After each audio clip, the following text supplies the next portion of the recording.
gua nggak expect aja untuk jam tangan dinamain Ultra. Produknya Apple Watch, misalnya jam tangan ya itu kan mewah ya. Ya ujung-ujungnya buat apa sih kalau bukan buat gaya? Ini gua beli second iPhone 11. Iya. Masih enak ini gue pakai. Lu alasan aja lu, gue tahu. Lu kan pakai ini kan cuma pengen ganti doang ke 14 Pro. Kalau gue pribadi gue ngeliat kayak ini poninya kayak poni, inget poni Slebeu ya. Kayak si JJ gitu, seleketan. Maksudnya kagak bisa diem.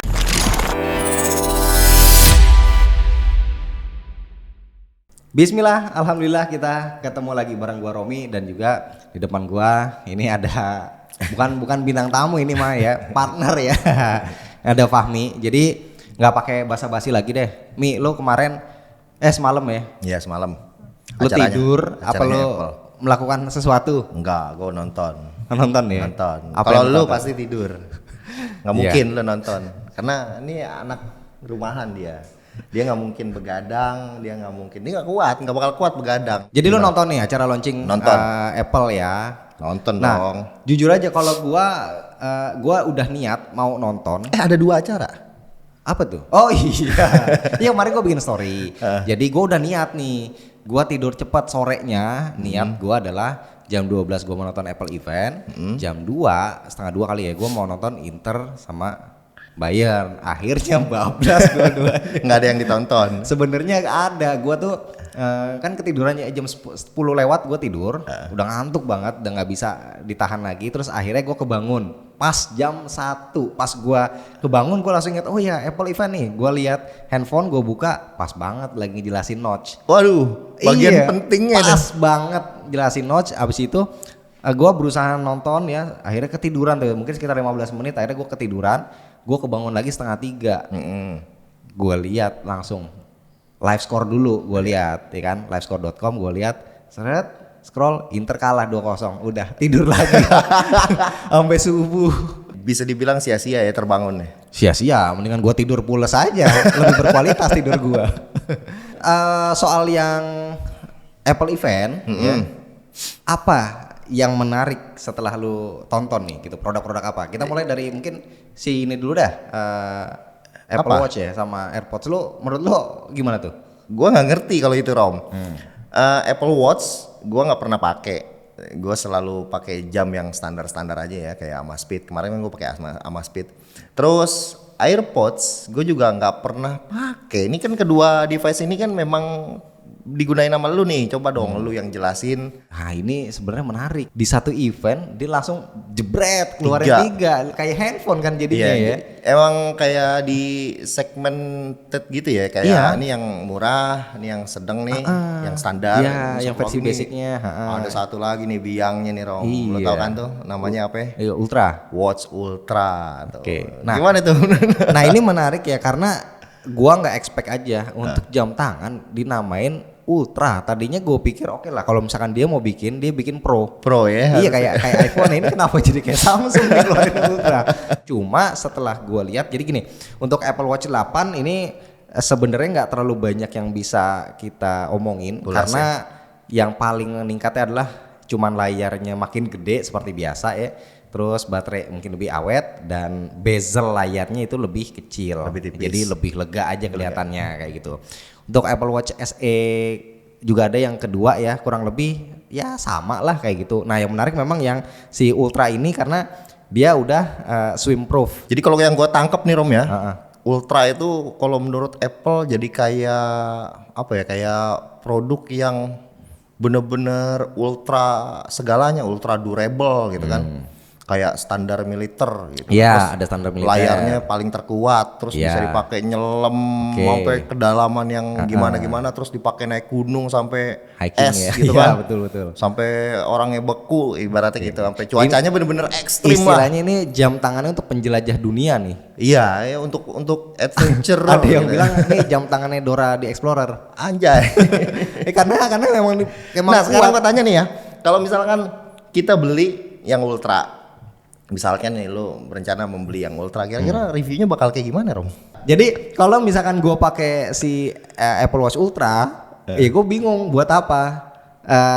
ngetesnya ya, gue nggak Iya. bisa ajak naik gunung. Lu jalan hunting foto gue nggak pernah ikut. Tetap nggak kuat juga, gue paling naik gunung juga naik bukit, nggak gunung sampai beneran gunung. Iya, jadi gitu. susah untuk membuktikan. Tapi sebenarnya yang namanya produknya Apple Watch, misalnya jam tangan ya itu kan mewah ya. Ya ujung-ujungnya buat apa sih kalau bukan buat gaya? Ya kan Pamer. Iya, maksudnya apa segitunya kah gitu kalau memang profesinya tukang naik gunung, apa melewati lembah, menjelajah samudra segala macam ya mungkin oke kepake. Tapi kalau misalkan kayak orang-orang biasa, ya buat apa gitu? Cuman buat gaya, buat Nggak kepake pamer. ya. Emang gitu. bener-bener pamer fungsinya. Iya, fungsinya buat itu. Lu pakai Ultra berarti lu adalah orang dengan kasta tertinggi yang bisa bela-belain beli jam tangan di atas 10 juta. Iya, gokil Gitu. sih. Nah, balik ke soal speknya nih. Ini kan tadi kan dia punya swim proof. Terus brightness-nya karena bisa pakai di segala cuaca 2000 nits. Itu gokil banget ya buat sebuah jam tangan. Sebuah Terus, jam tangan ya. dia juga gede 49 mm. Gua nggak kebayang sih segede apa, tapi mungkin kayak gini kayak apa lebih gede lagi gua belum tahu ya, karena gua pakai watch 5 Pro aja itu 45 mm kalau nggak salah, itu lumayan gede.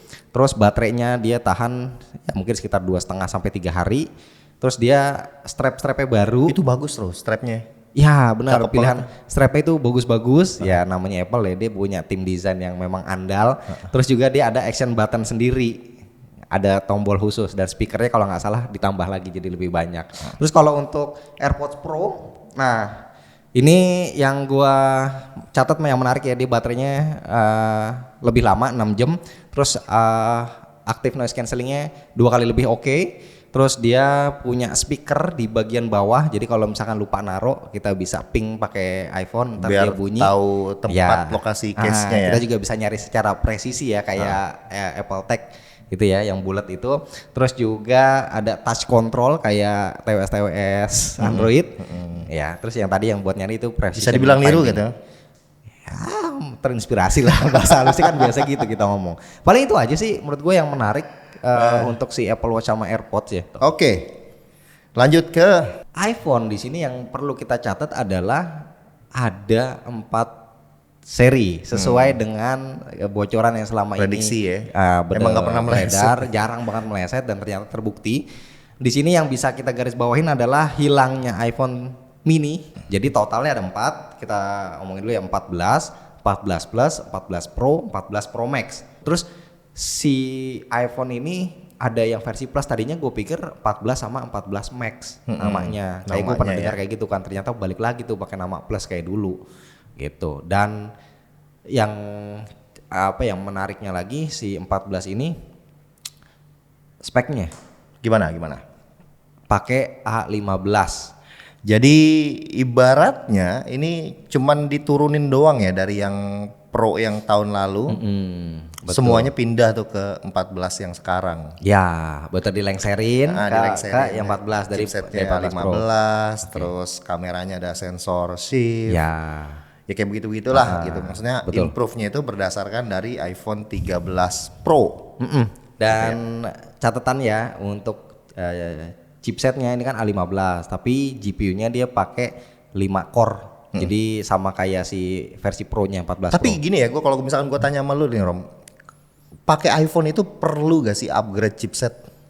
Sejujurnya memang nggak perlu. Nggak perlu ya? Sejujurnya nggak perlu. Nggak seperti seurgent Android ya. Itu nggak seurgent Android karena ini iPhone berapa tau nggak? iPhone. Gue tahu lo ini iPhone yang kemarin kan? Iya, ini kan yang kita bikin konten. Ini gue beli second iPhone 11. Iya. Masih enak ini gue pakai. Lu alasan aja lu, gue tahu. Lu kan pakai ini kan cuma pengen ganti doang ke 14 Pro. Ini sementara gitu. Sementara doang. Ya sebenarnya enggak juga, Mi. Sebenarnya iya. Enggak. Oh, enggak. Enggak juga. 14 Pro itu sejujur-jujurnya ya, gua mungkin enggak terlalu pengen itu gitu, karena gua tipe kalau orang yang seneng pakai handphone lebih sedikit, dan gue udah nyaman banget pakai Fold nih. Thank you ya Samsung ya. Gokil. Iya kan? Nah, jadi balik lagi to the point. Ini iya, maksudnya chipsetnya masih ya, enak. Ini masih enak. Masih kenceng gitu kan. Bener, masih berasa kenceng ya. Kalian tau lah. Kalau menurut gua, kalau orang yang udah pakai iPhone 12 sama, maksudnya yang desainnya kotak dari 12 ya, yang pinggirannya mengotak Iya, terus ke 13 gitu misalkan. Kalau naik ke 14 bukan yang Pro ya. Kalau menurut gua masih ya sama aja Rom. Maksudnya gimana ya? Sekarang kalau ngomongin chipset ya sekencang juga gitu. Iya. Terus kalau mau ngomongin kamera ya sama, bisa juga buat low light kan. Mungkin akan lebih cocok, lebih tepat adalah orang yang pakai ini nih iPhone XR, iPhone 11 itu buat lompat ke 14. 14. Kalau 12 mungkin masih kalau mau maksa gitu kan, oh masih oke lah. Tapi Iya kalau kan ini kalau melengkung 13 ya enggak. pinggirannya tuh. Ini melengkung gitu. Tapi kalau misalkan kalian pakai 12 istilahnya masih oke lah ya. Kalau misalkan maksa pengen banget ganti kalau ada duitnya kan. Oke, tapi kalau 13 nggak worth it ya gitu. Terus Tapi DL nih pasti beli yang Pro ya. kalau DL sendiri pasti beli yang Pro Beli karena yang kan Pro kita buat kebutuhan review. Nanti belinya warna apa lo? Hitam. Hitam. Jadi nanti bandingin nih belakangnya nih. Kalau dilihat dari belakang karena bentuknya sama persis. Oke. Pro sama Pro gitu ya. Yeah. Oke, nanti bisa gue bandingin ya. Mesti dibandingin ya. Karena gua nggak bakal upgrade nih dari 13 Pro. Oh, tetap di situ ya. Iya, Siap. nanti upgrade-nya ke Pixel. Oke, Oke, jadi langsung aja masuk ke Yang versi Pro dong. Si 14 Pro ini dia pakai A16. chipset yang baru. A16 Bionic itu chipset smartphone pertama yang difabrikasi dengan 4 nanometer. Cuma Terus- agak lucu Rom. Apa? Kemarin di grup tuh kalau nggak salah ada yang komen, kenapa sih dibandinginnya sama yang sebelumnya A13 apa A14 gitu dibandingin ya. Jadi pas presentasi A16 di compare-nya sama yang lebih lama, kenapa enggak ke A15 gitu di Oke. compare-nya. Iya, nggak bisa dong. Nggak bisa Secara ya? marketing kenapa nggak bisa? Kenapa? Karena A15 dipakai Masih di 14. dijual. Nggak bisa dia karena dipakai di 14. Gitu ya, ini memang udah strategi marketingnya si Apple ya. Terus juga di 14 Pro series ini, termasuk yang Pro Max ini yang menarik ya. Yang paling dia- gempar nih ya. Yang paling gempar kan ada namanya Dynamic Island. Anjay. Gila, gua nggak kepikir itu si Apple memang kalau bikin jargon itu ya unik-unik gitu. Iya, jadi dari namanya aja sampai gua anjir kok Iron, oh iya pulau maksudnya gitu. Jadi seperti pulau gitu kan, dia terpisah ya, terpisah sama kalau Notes kan Iya, gabung. betul. gitu Kayak kan. kalau kita ngeliat peta aja, Kayak gitu kan ada yang kayak ada ingin selatnya menjadi- gitu ya. Iya, benar. Kayak ada selatnya terpisah dan itu pulau tersendiri dan pulaunya dynamic, dia bisa gede, bisa kecil, bisa membesar, bisa ada terpisah lagi. Itu kocak sih. Kalau gua pribadi gua ngeliat kayak ini poninya kayak poni, ingat poni Slebeu ya. Kayak si JJ gitu, seleketan. Maksudnya kagak bisa diem gitu kan. Kalau gua lihat iklan poninya berubah bisa begini dinamis banget kan gitu. Jadi gua ngeliat si JJ dulu waktu diwawancaran kakinya kagak bisa diem tuh. Iya, gerak-gerak. Iya, gerak-gerak mulu. Seleketan anjir. Iya. Gitu nih. Uget-ugetan. Gitu uget-ugetan ya, ganjen banget gitu. Jadi dan hebatnya Apple ya begini ya, poni apa ya, hal sepele yang tadinya orang siap nih buat ngebully, tapi di counter lah kok bisa jadi kayak gini. Dan hal sepele ini bisa jadi daya tarik, jujur. Jadi Satu nilai hal jual. yang bikin gua paling tertarik sama iPhone 14 Pro series yang paling baru dan gue pengen coba cuman itu doang, Dynamic Island-nya doang gitu. Karena gue ngeliatnya itu juga kayak kantong ya Mi gitu, ibaratnya kayak kantong. Jadi satu kantong itu ntar kita mau bisa keluar notifikasi, bisa keluar apa. Ntar kalau kita mau swipe aplikasi masuk ke dalam situ. Masuk ke situ. Iya, bisa kayak gitu, hebat. Dan itu kan sebenarnya bisa dibilang kayak kekurangan ya. Gue inget banget waktu lu review apa berapa tuh waktu itu yang Huawei. yang lu bilang tompel gede Iya, tompel gitu. ya.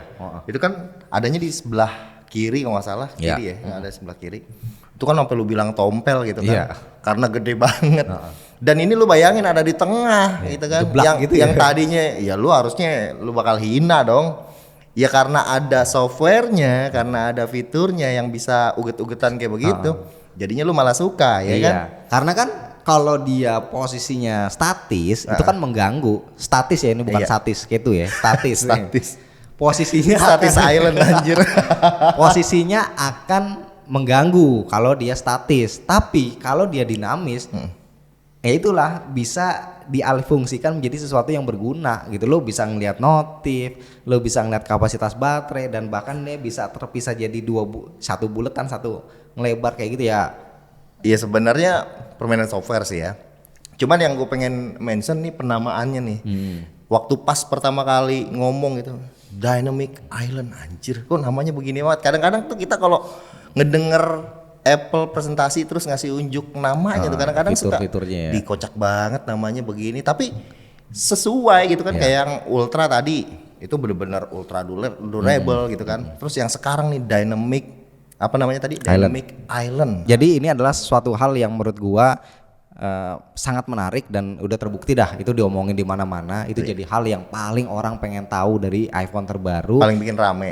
Dan Menciptakan ini hype. adalah lompatan terbesar iPhone sejak iPhone dari 8 ke 10, ya kan? Pertama kali itu Ya, Pony ya. dulu kan Pony keluar, ya kan?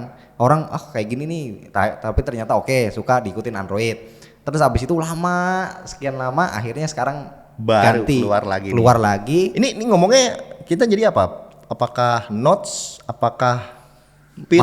Masih tetap bisa kalau mau dibilang notes masih bisa. Masih bisa ya, Pony. dibilang notes ya. Masih Apa bisa. pil gitu kan? Bisa juga. Pil ya.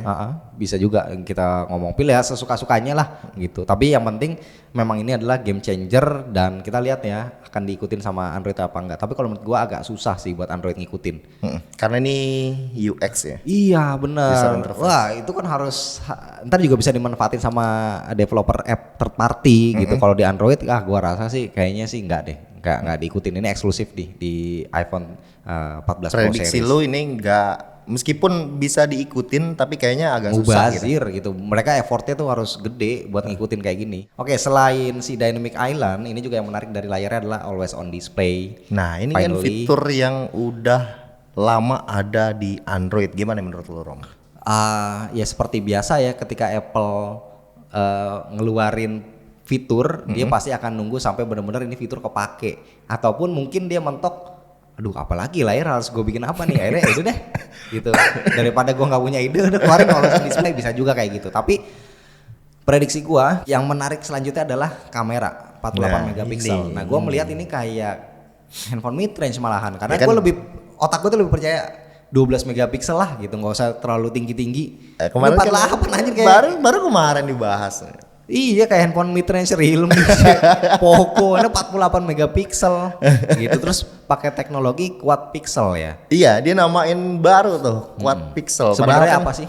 Quad Bayer dong. Oke, ya kan sama dari kayak quad Bayer. Sama lah, itu maksudnya 48 ke 12 gitu. 48 ke 12 ngegabungin dari 4 pikselnya jadi 1 gitu. Quad Bayer sebutannya, diganti sama dia quad pixel. Oke lah buat marketing. Nah, terus perekamannya nih. Perekaman video dia bisa 4K 30 fps untuk cinematic gitu. Terus juga ada yang tadi kita bahas nih, Photonic Engine.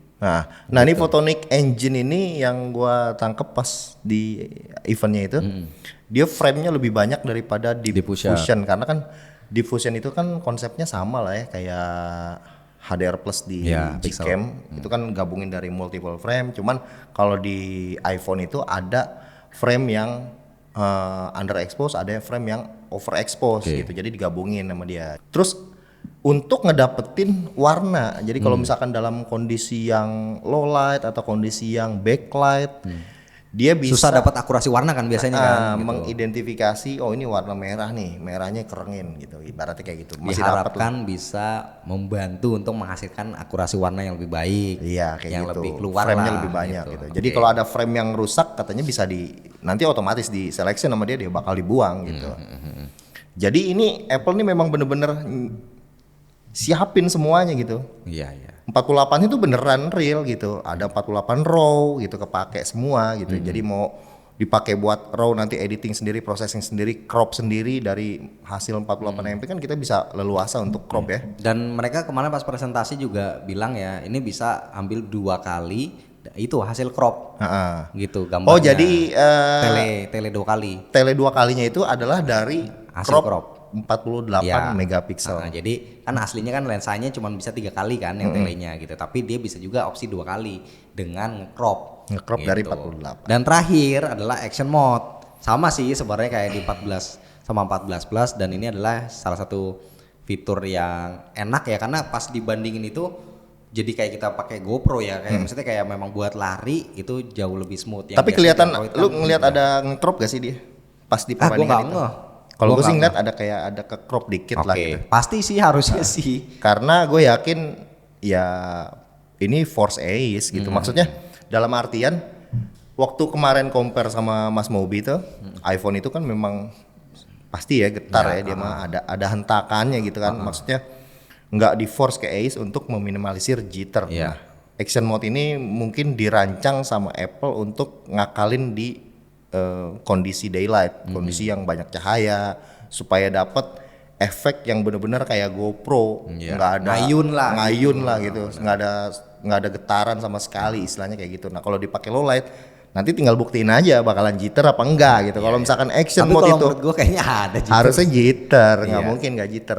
Pasti ini force ace. Paling sedikit-dikit aja nih yang hal-hal remah-remahan yang menarik juga dibahas adalah eSIM. Nah untuk versi US jadi cuman ada eSIM-nya aja, jadi nggak ada slot tuh, dan udah confirm dari MKBHD. Tadi lu udah kontekan sama doi ya? Kontekan. Udah Nggak ngeliat Twitternya. Oh ngeliat Twitter, gue kira chatting sama MKBHD. Nah kalau lu tau kontaknya gue mau ajakin podcast. Gokil. Terus yang terakhir adalah SOS satelit. Nah ini juga fitur menarik karena gadget zaman sekarang itu memang didesain lebih memerhatikan untuk keselamatan kesehatan, kurang lebih kayak gitu ya. Kayak ini kan kesehatan banget gitu kan. Terus juga mobil kayak gue pakai Hyundai itu kan ada Blue Link, itu juga ada tombol SOS. Crash detection juga ada. Nyambung ke satelit lah intinya. Jadi kita pengguna itu bisa mendapatkan benefit lebih, kayak merasakan keamanan dari gadget yang kita beli. Cuman catatannya adalah ini nggak bisa dipakai di luar Amerika dan Kanada. Boro-boro ya Indonesia ya, Eropa aja belum bisa gitu. Jadi hanya tersedia di Amerika sama Kanada aja. Amerika dan juga Kanada, yang lain belum ada. Paling itu aja sih. Kalau di sini paling ngubungin satelit-satelit apa ya, Rom? Kalau di sini paling kalau lu satelit Palapa ya? Satelit Palapa. Nah, di sini lu pakai iPhone 14 Pro, misalkan amit-amit lu lagi jalan ke Sandung jatuh gitu. Paling ntar ada teman lo yang teleponin ke rumah keluarga. Itu manual. Iya kan kegotong royongan. Enggak, minimal connect ke BTS kayak gitu ya. Gitu. Jangan ngubungin provider jadinya. Jangan ngarep itu dulu dah. Karena provider kita masuk parkiran aja nggak dapat sinyal. Lu capek kalau ngomongin itu ya. Ya paling itu aja sih sebenarnya hal yang menarik dari si Apple event ini yang bisa kita obrolin sekarang ya. Dan kita nanti udah mesen produknya. Itu tadi gue udah ngontek tuh langganan si Billy lagi. Jadi udah mesen 14 Pro gue beli yang 256, warnanya hitam aja. Gua nggak pengen warna lain. Kalau ada yang bilang kan kenapa nggak ungu aja biar kelihatan 14 Pro gitu kan. Kalau itu kan sama aja. Menurut gua nggak terlalu ngaruh sama warna. Gua kemarin pakai 13 Pro Max warna biru, gua beli Sierra Blue, gua nyesel. Warnanya kayak terlalu unyu-unyu gitu, warna cewek nggak gua banget. Dan juga gue takut nih kalau misalkan pakai warna putih atau warna ungu, ntar dibegal sama istri biasanya. Nah, itu, bagus nih warnanya, minta lagi, repot. Gitu. Jadi nanti kita akan pakai barangnya, kita cobain. Dan obrolan kita kali ini sebenarnya ini bridging nih, karena nanti ya setelah kita nyobain juga gue pengen ngelitikin si Indra lagi nih sama Mas Mobi. Sama Mas Mobi nih, gue pengen nih. Ada di sini ada perkelahian. Kalau bisa nih kita upgrade ya. Oke, ini udah pastilah, budget udah gue siapin. Tambah nih ya. Nah, jadi begitu. Nanti abis ini lu kontak si Mas Mobi, gue kontak Indra, kita deal, nego harga langsung tuh. Misalkan mereka udah confirm 2, kita langsung beli. Kita harapkan ada perkelahian di sini. Oke, sip. Kalau begitu sekian aja buat ulasan si Apple event kali ini, dan kita ketemu lagi di video selanjutnya. Oke, bye.